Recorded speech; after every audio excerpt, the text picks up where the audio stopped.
সুপ্রভাত বন্ধুরা, কেমন আছো তোমরা সবাই? আশা করছি তোমরা সকলে খুব ভালো আছো, আমিও বেশ ভালো আছি। আজ হলো তোমার সোমবার, সপ্তাহের প্রথম দিন। আজকে সকাল সকাল ঘুম থেকে উঠে পড়েছি, উঠে এদিকে গোপালের সেবাও দেওয়াও হয়ে গেছে। এখন একটু আদা দিয়ে চা করছি। কালকে যে বলেছিলাম না আন্দুলে গিয়েছিলাম, বিস্কুটটা ফুরিয়ে গেছিলো।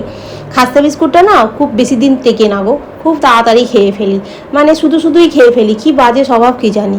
হ্যাঁ, একসঙ্গে আবার দুটো তিনটে করে খেয়ে ফেলি, বসে থাকি ভিডিওটা এডিট করছি, কি খাবো খিদে পাইনি, কিন্তু তবু মনে হয় যেন কী খাবো, ব্যাস ওই খাস্তা বিস্কুটগুলো চিবিয়ে খেয়ে আর শেষ হয়ে যায়। ওই জন্য কালকে যখন আন্দুলে গেছিলাম তখন এই টপ গোল্ড বিস্কুটটা নিয়ে এসেছিলাম, জানো এই বিস্কুটটা বেশ ভালো খেতে। এইখানে ভাতটা বসিয়ে দিলাম, আর চাল কুমড়োটা ছোলা দিয়ে আলু দিয়ে চাল কুমড়োর তরকারি করছি। কালকে তোমার চাল কুমড়োটাকে ছোটো ছোটো করে কেটে প্যাকেটে পুড়ে রেখে দিয়েছিলাম, দিয়ে চাল কুমড়োর তরকারিটা বসিয়ে দিলাম, ভাতটা বসিয়ে দিলাম। এই এখন চাটা নিয়ে যাচ্ছি তনু তামাতে, এখন একটু বসে খাবো, খেয়ে দিয়ে ততক্ষণে চাল কুমড়োর তরকারিটা হয়ে যাবে, ভাতটাও হয়ে যাবে। টপ গোল্ড বিস্কুট নিয়ে চলে এলাম, এখানে এসে কাটলাম এরম নোনতা বিস্কুট।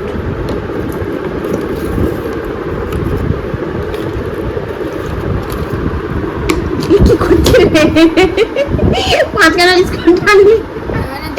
ও জল পড়ে আছে, তাও তো বটে। এ দেখতো কেমন খেতে, নোনতা মিষ্টি ঝাল ভালো খেতে। ঘড়ির কাঁটা এখন 7টা বাজে। ওইদিকে চাল কুমড়োর তরকারিটা হয়ে গেছে, ভাতটা আর একটু বাকি আছে হতে। আর তোমার এটা রুটিটা করতে হবে, তারই মধ্যে একটুখানি ব্যালকনির কাছে এলাম। বেশ ভালো লাগে সকালবেলা যখন ব্রাশ করি তখন এসে একটু ব্যালকনির সামনে দাঁড়াই, মনটাও বেশ ভালো লাগে। আকাশটা পুরো একদম মেঘলা হয়ে আছে, মানে একবার করে ঝমঝম করে বৃষ্টি নামছে, একবার করে বন্ধ হয়ে যাচ্ছে, কিন্তু গরম একটা আছে যাই বলো না কেন। আজকে আবার তোমার ব্যাংকে যাবো জানো তো, ওই জন্য সকাল থেকেই আজকে একটু তাড়াহুড়োই করছি। তবে বেশি তাড়াহুড়ো না করলেও চলতো, আমাকে গিয়ে সেই বসেই থাকতে হয়েছিল। বুলু বলছে তুই কোথায় এখন? আমি বলছি এই তো ট্রেনে উঠবো। বলছে ওরাও বেরিয়ে গেছে। আমি বললাম ঠিক আছে, বেরিয়ে গেছে যখন তখন ভালোই হয়েছে। ও বাবা, আমি গিয়ে সাঁকরাইল স্টেশনে বসেই আছি। আমি বলছি কোথায় রে? বলছে ওই তোরা রাস্তায় যাচ্ছে।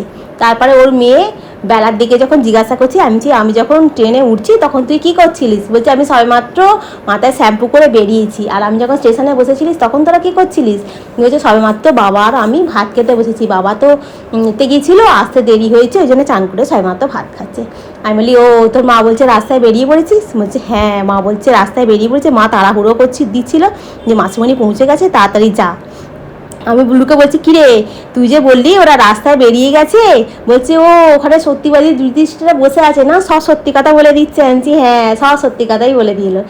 এবার তোমরা হয়তো ভাবছো যে তোমার তো চুনোমাটি আছে সামনে, তারপর তোমার আন্দুলে আছে, তুমি অত দূর কেন বইটা করতে গেছিলে? তো আমি না বুলুদের ওখানে 2017 সালে আমি একটা দোকানে কাজ করতাম। ওখানকার একটা সাকরাইলের দোকান ছিল, নন্দিনী সাজঘর বলে, ওই দোকানে আমি কাজ করতাম। ঠিক আছে, সেখানে সমী স্ক্যান প্রোডাক্টের উপরে কাজ করতাম। তো ওখান থেকে বলেছিল তোমার নিজস্ব একটা পার্সোনাল বই থাকা দরকার, কিন্তু আমার পার্সোনাল বই ছিল না। ঠিক আছে, তো কি হবে, তখন বুলুর বর আমাকে একটা বই করে দিয়েছিল, সেই বইটাতেই আমার এখন অন্নপূর্ণার টাকাটা, ওই অন্নপূর্ণা বলছি লক্ষ্মী ভাণ্ডারের টাকাটা ঢুকতো। তারপরে তো একবার অন্নপূর্ণা ভাণ্ডারের টাকা পেলাম, ওই অ্যাকাউন্টেই ঢোকে। আর ওই অ্যাকাউন্ট আমি যখন চাকরি করতাম তখন ওই অ্যাকাউন্টেই আমার চাকরির পয়সাটাও ঢুকতো। তো সেই জন্য ও মানে সুবিধা হয়েছিল, অনেকটাই সুবিধা হয়েছিল। আর কিছু কি মানে ব্যাংকে সুবিধা অসুবিধা থাকলে সঙ্গে সঙ্গে বুলুর বরকে একবার বললেই ও করে দেয়, মানে কোনো অসুবিধা নেই। আমার রান্না মোটামুটি কমপ্লিট। মাছের ঝালটা আজকে সর্ষে একটু জিরে বাটা দিয়ে করেছি, বেশ ভালো খেতেও হয়েছিল। মাছের ঝাল হয়েছে, চাল কুমড়ো দিয়ে ছোলা দিয়ে তোমার তরকারি হয়েছে, আলু দিয়ে, টক দই। আর চোগলা দুটো অফিসে যাবে, আঁটিটা তোমার ওকে বাড়িতে দিয়েছি খেতে।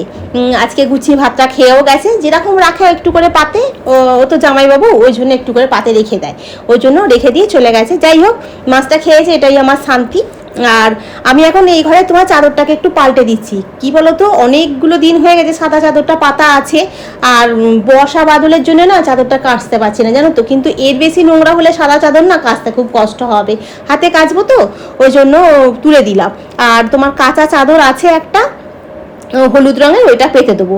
আর বর্ষাকালে না একটা জিনিসের সমস্যা কী বলতো, এমনিতে তো জামা কাপড় শুকনো হচ্ছে না, আবার চাদরটাকে কেটে মানে কেচে নিয়ে গিয়ে কোথায় দেবো, আমি বলছি কেটে নিয়ে গিয়ে মানে কেচে নিয়ে গিয়ে কোথায় দেবো, ওই জন্য বলি না এখন জড়ো করা থাক, বৃষ্টিটা একটু কমুক মানে একটু ধরন হোক, তারপরে তোমার চাদরটাকে কেচে দেবো। দুই একটা জামা কাপড়ও পরবে, কেন বলো তো, কারণ আজকে যে আমি বেরিয়েছি সেটাও তো বর্ষার ভিজে গেছে, তারপরে রাস্তাঘাটে জানো তো কাদা কেচুর, হ্যাঁ সব কিছু যেন একসা হয়ে যায়। বর্ষাকালটা আমার এমনি বৃষ্টি বৃষ্টি হয়, ভালো লাগে, সবুজ সবুজ চারদিকে দেখতেও ভালো লাগে, চোখেরও শান্তি মনেরও শান্তি।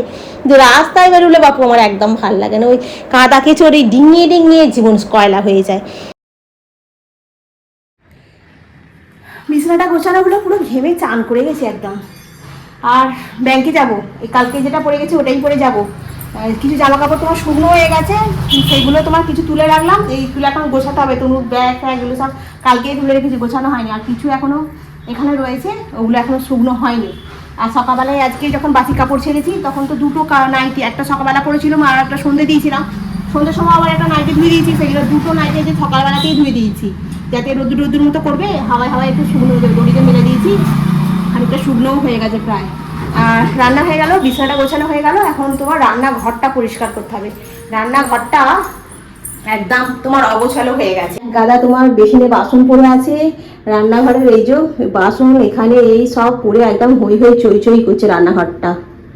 সবাই এরকম এক চুটকিতেই রান্নাঘরটা নোংরা দেখে দিল, ক্যামেরাতে এরকম চুটকি মারলো, রান্নাঘরটা পুরো পরিষ্কার হয়ে গেল। ওই চুটকিটা মারতে যতটা সময় লাগে রান্নাঘরটা পরিষ্কার করতে, তার থেকে কয়েকশো মানে তার সময় লাগে, ঠিক আছে? ওই এক চুটকিতে রান্নাঘর পরিষ্কার হয় না। এখন তোমার 9:30 বাজে, বাজে না এখন। আমি আগে টিফিনটা খাই, আর চিড়ে খাবো, কালকের মতো চিড়ে একটু আম দিয়ে আর দই দিয়ে খেয়ে নেবো। আর খেয়ে তোমার তারপরে বাসনগুলো মাজবো, মেজে ঘরদোলাটা মুছবো, ঘরদোলাটা ঝাঁট দেওয়া হয়ে গেছে, তো চল আগে খেয়ে নিই, ঠিক আছে? এই হলো টিফিন। এখন টিফিনটা একটুখানি বসে পাখাটা চালিয়ে একটু খাই, খেয়ে দিয়ে যাওয়াই হবে। ঘড়ির কাঁটা এখন পুরো 9:30 বাজে।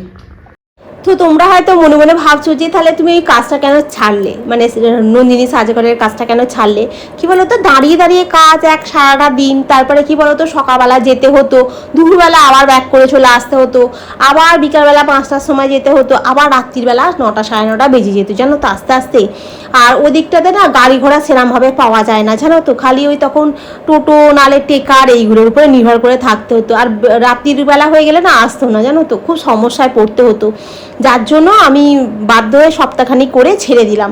আর তখন তনুর বাবা বললো যে আর করতে হবে না কাজ, যেখানে যেতে হবে না, ওই জন্য আমি বললাম তবে যখন করছে তখন ছেড়ে দিই বলে কাজটা ছেড়ে দিলাম, দিয়ে তারপরে ঘরেতেই থাকতাম। তারপরেও তো সেই আবার অশান্তি, হ্যাঁ পয়সা নিয়ে আয় পয়সা নিয়ে আয়, পয়সা ইনকাম করতে কত কষ্ট হয় জানিস না, আবার অশান্তি, আবার সেই মেয়ের টিউশন ফিউশন সব বন্ধ করে দিচ্ছিলো। তারপরে আবার আমি মানে নেটওয়ার্কিং হিসাবে আমাকে একজন বলল, মানে স্টেশনে দেখা হয়েছিল, বলল যে করবে দিদি, আমি বললাম হ্যাঁ করবো বলতে, সে তখন এই তোমার APL এর এতে আমাকে জয়েন করালো। তারপরে প্রথমে মানে বুঝতে পারিনি এটা নেটওয়ার্কিং, তারপরে গিয়ে আমি বুঝতে পেরেছিলাম। যাই হোক, স্যারের ওখানেই মানে কম্পিউটারটা শিখেছিলাম, শিখে ওখানেই আমাকে স্যার চাকরিটা দিয়েছিল। আর তার সাথে সাথে আমি গভর্নমেন্টের তোমার থেকেও আমি শিখেছি, ওখান থেকেও আমি সার্টিফিকেট করেছি, আমি পড়াশোনাটাও শিখলাম তার সাথে সাথে, শিখে ওখানেও পাস আউট করলাম আবার, এই সবগুলো করেছি তখন। আর এই খেতে বসে পড়ি 2:30 বাজে, ঠিক আছে? আমি ব্যাংকে গেছিলাম, ব্যাংক থেকে এলাম তখন 1:45 বাজে, এসে স্নান করে নিয়েছি, একদম একটু দাঁড়াইনি, এসে জামা কাপড়টা ছেড়েই স্নান করে নিয়েছি, করে নিয়েই একদম ঠাকুরকে খেতে দিয়েই আর আমি খেতে বসে গেছি। এখনও মানে শুরু করিনি, শুরু করব। তো চলো খেয়ে নিই, কারণ 2:30 বাজে মানে অনেকটাই লেট হয়ে গেছে, খিদেটাও খুব পেয়েছে। সকালবেলা চিড়ে দই খেয়ে গেছি, তাও একটু পেট ভরেই খেয়ে গেছি যাতে খিদেটা না পায়। বাইরে গেলে না কি বলো তো, পেট ঠেসে একদম খেয়ে যাওয়াটা উচিত নয় কোনোদিন, কারণ কখন কি বিপদ হয়ে যায় আর কি। সেই জন্য আমি সবসময় হালকা করেই খেয়ে যাই। আর চিড়ে তো খুব ঠান্ডা মতো, আর হজমও খুব তাড়াতাড়ি হয়ে যায়। চিড়ে নিয়ে আসতে হবে, চিড়েটা ফুরিয়ে গেছে, চিড়েটা বেশ ভালো লাগছে, বেশ দই দিয়ে রেগুলারই বেশ ভালো লাগছে, আর এটা ডায়েটের জন্য বেশ ভালো। আমি একটুখানি চাল কুমড়োটা খেয়ে দেখলাম কেমন হয়েছে খেতে, তো ওই জন্য একটু গলায় যেন ঝাঁসটা লেগে গেছে। তো চলো আমি খেয়ে নিই এখন, ঠিক আছে? এখন ঘড়ির কাঁটা তোমার 2:40 দেখাচ্ছে, কিন্তু 2:40 না, 2:30 কাঁটা তোমার 2:40 দেখাচ্ছে, মানে 10 মিনিট ফাস্ট তো 2:30 আছে। দেখতে দেখতে সুন্দর হয়ে গেল। আর আজকে ওই ভাইরাল তোমার ধুনুচিটা যে নিয়ে এসেছি, এটাতে আমি আজকে কি করবো বলতো, মানে একটুখানি ছোবড়া আর একটু বলতে কি 5টা তোমার লবঙ্গ, একটু কর্পূর দিয়ে জ্বালাবো। তো এইটাই চারিদিকে ঘরে দৌড়ে ঘোরাবো। আমি একটা এতে দেখছিলাম কর্পূর লবঙ্গ একসাথে জ্বালালে ঘরে তোমার পজিটিভ ভাইবস হয়, নেগেটিভটা কেটে যায়। তারপর তোমার বাস্তু দোষ থাকলে সেটাও কেটে যায়। তোমার সংসারে ধরো কেউ নজর দিয়েছে, অনেকেটা আমরা মানি না যে সংসারে একটা নজর পড়ে, দেখবে অনেকের মুখে মুখে একরকম বলে কিন্তু মনের মধ্যে নানা রকম চলে, নজর দেয় একটা, ঠিক আছে, ওর এই আছে ওই সেই আছে এইরকম একটা নজর পড়ে। সেই নজরটা কাটানোর জন্য এই 5টা করে লবঙ্গ, একটু করে কর্পূর সন্ধ্যাবেলা যদি চারিদিকে ঝালানো যায়, মানে খুব ভালো। এটা একটা জ্যোতিষী বলছে, তার মধ্যে তুমি একটু ছোবড়াও দিতে পারো, একটু ধুনোও দিতে পারো। তো মেন তোমাকে 5টা লবঙ্গ একটু কর্পূর দিতে হবে। তো সেইটাই মানে ঘরে দৌড়ে, রান্নাঘরে, গেটের সামনে, চারিদিকে মানে রেগুলার করতে হবে এটা, ঠিক আছে। আর রেগুলার গেটের সামনে তোমার অল্প অল্প করে গঙ্গা জল ছড়া দিতে হবে সারা ঘরে। এটা করলে পজিটিভ ভাইবস আসবে, নজরটা কাটবে, আর তোমার নেগেটিভ এনার্জি দূর হবে। আর যদি ঘরে বাস্তু দোষও থাকে সেটাও চলে যাবে। তো সব কিছু করলাম, গোপালকে খেতে দিলাম, গোপালকে ঘুম পাড়ালাম। এখন একটু কি খাচ্ছি বলতো, এটা গ্রিন টি। এটা কবে থেকে কিনে নিয়ে এসে রাখা ভগবান ফ্রিজের ভেতরে, একে দেখতেই পাই না। আর এইটাই এখন খাবো। আর কি বলতো, এখানে খবর চলছে, কি খবর বলতো, সেই অন্নপূর্ণার টাকা কবে ঢুকবে, মানে মাথা থেকে বেরুচ্ছে না, কি বলবো। আর তো যাই হোক, ওটা চাটা খেলুম, খেয়ে দিয়ে আজকে রাতেরবেলা কি করব সেটাই ভাবছিলাম। আমি বলি না, এক কাজ করি, বরঞ্চ একটু আটা মাখিয়ে, ডিম আছে ফ্রিজে, শশা আছে, পেঁয়াজ আছে, বরঞ্চ এগরোল বানিয়ে ফেলি। আটার এগরোল বানিয়ে ফেলি। রুট তরকারি হলে তো একটা কিছু করতে হবে, 2টো ডিম ফাটিয়ে দুজনের 2টো করে নিলে তোমার রাতেরবেলা ডিনারটা ভালো খেতেও হবে আর সুস্বাদু। হ্যাঁ, তনুকে ফোন করে বললুম যে এইটা করবো, বললো হ্যাঁ হ্যাঁ করে ফেলো করে ফেলো, ভালোই খেতে হবে বলে আজকে রাতেরবেলা তোমার ওই এগরোল করেছি। তারপরে যে আমি আবার ক্যামেরাটা অন করব আমি ভুলে গেছি, জানো তো। যাই হোক, তো চলো আজকে এখানেই রাখছি। কালকে আবার তোমাদের সঙ্গে দেখা হবে। তোমরা খুব ভালো থেকো, সুস্থ থেকো, খুব সাবধানে থেকো। আবার কালকে দেখা হবে তোমাদের সঙ্গে। Good night. আর ওই মাথার মধ্যে একটাই ভূত ঢুকে আছে, তো ভূতটা যতক্ষণ না কাটবে ততক্ষণ পর্যন্ত মাথাটা ঠিক হবে না, জানো তো। সব সময় একই জিনিস নিয়ে চিন্তাই করে যাচ্ছি। তার একবার জিজ্ঞাসা করলাম যে কি ব্যাপার, কবে কি হবে না হবে, বললো হ্যাঁ তোরটা হয়নি তো। ওদেরও মনটা খারাপ হয়ে মানে